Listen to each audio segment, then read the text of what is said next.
Hello everyone, welcome to Easy Explanation. So in this video tutorial, I'll be discussing about questions based on functions of OSI layers. Okay, so this is one of the most important topic because up to 5 marks questions have been asked from functions of OSI layers. Okay, so either in the form of MCQ or in the form of Viva or in the form of single type question. Okay, so they can ask you question from this. So generally in final exam they can ask you questions like up to 8 marks from this topic. Okay, so they'll be giving you the layers and they can ask you write the functions of each layer. Okay, so carefully we'll study this. So let me discuss one by one. So first is data link layer. Okay, so the functions of data link layer are framing, error detection, CRC and physical addressing. Okay, so remember these are some of the functions of data link layer. Next, the functions of network layers are routing, IP addressing and path determination. Okay, so either they can give you in the form of match the following. So which is the function of which layer, so don't get confused. Next is transport layer. So the responsibilities of transport layer are segmentation and reassembly, multiplexing and demultiplexing, flow control, error correction, connection establishment and sequencing. Okay, so now this type of questions they can ask you. This is very important. Okay, so you need to answer me. Okay, so let me zoom it. So write your answers in comment box if you are seeing this. Which layer is responsible for converting data packets from data link layer to electrical signal? Okay, so remember in last video I discussed. So which layer is responsible for converting the electrical signal? So it is physical layer. Good. Okay, so next one is at which layer is routing implemented, enabling connection and path selection between the two in system. Okay, so when it comes the word routing, fine, so routing it comes in network layer. Next is which layer defines how data is formatted, presented, encoded and converted for use on the network.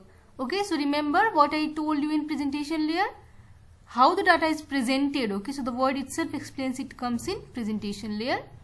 Next is which layer is responsible for creating, managing and terminating sessions between applications. Okay, so again there is a keyword called sessions. Okay, so which layer it falls? Session layer. Next is routers works at which layer? Okay, so routers it is used for routing. Okay, so it is used in network layer. Next is switch works at which layer of OSI layer? Okay, so if you remember, okay, so switches they work at layer 2, that is data link layer, and even there are some switches that works at network layer also. Okay, so you can say layer 2 and some switches can operate at layer 3 and above. Next is which is the port number of DNS and Telnet? Okay, so I don't think you remember this. So DNS it is 53 and Telnet it is 23. Which services use both TCP and UDP? Okay, so DNS it uses both TCP and UDP. So port number of SMTP it is 110 and SMT it is 25. So in which layer term frames is used? Okay, so if you see in last video I discussed, so frame it is used in data link layer. Which layer terms packet is used? Okay, so if you remember packet is for network layer. Okay, in which layer term segments? Okay, so remember segments is for transport layer. Give some example of protocol that works in at application layer. Okay, so application layer, so the protocol that works at application layer are they falls like HTTP, DNS, okay, FTP, TFTP, DHCP, Telnet. Okay, so I think this I'll remove. So what is CRC and which layer does CRC work? Okay, so CRC means cyclic redundancy check and it is used to detect errors in network and it works at data link layer. What is the purpose of data link? Okay, so framing, error detection, physical addressing. Which one is reliable? Okay, so TCP or UDP? So TCP is more reliable than UDP. What is the port number of FTP?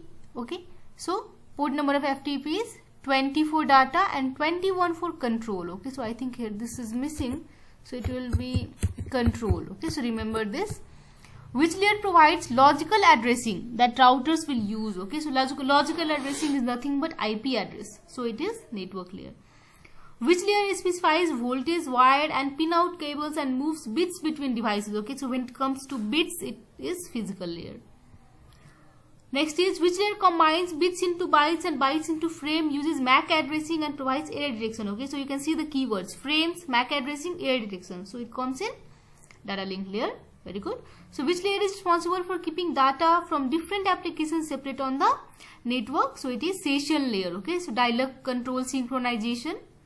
Which layer segments and reassembles data? So segmentation. So it comes in transport layer. Which layer provides physical transmission of data and handles the error notification, network topology and flow control? So it is data link layer. Next is which layer manages devices addressing, tracking location of devices network and determine the best way to move data? So it's basically it is routing. So it is network layer. How data break down on each layer from top to bottom? Okay. So this I think this is for one word question type. So next I'll be discussing more type of questions in next video. So hope it is useful for you. So I suggest you to remember all this because they are very important for your exam point of view. So if you want more questions, you can comment me in comment box. And thank you for watching. Till then, stay safe. Thank you.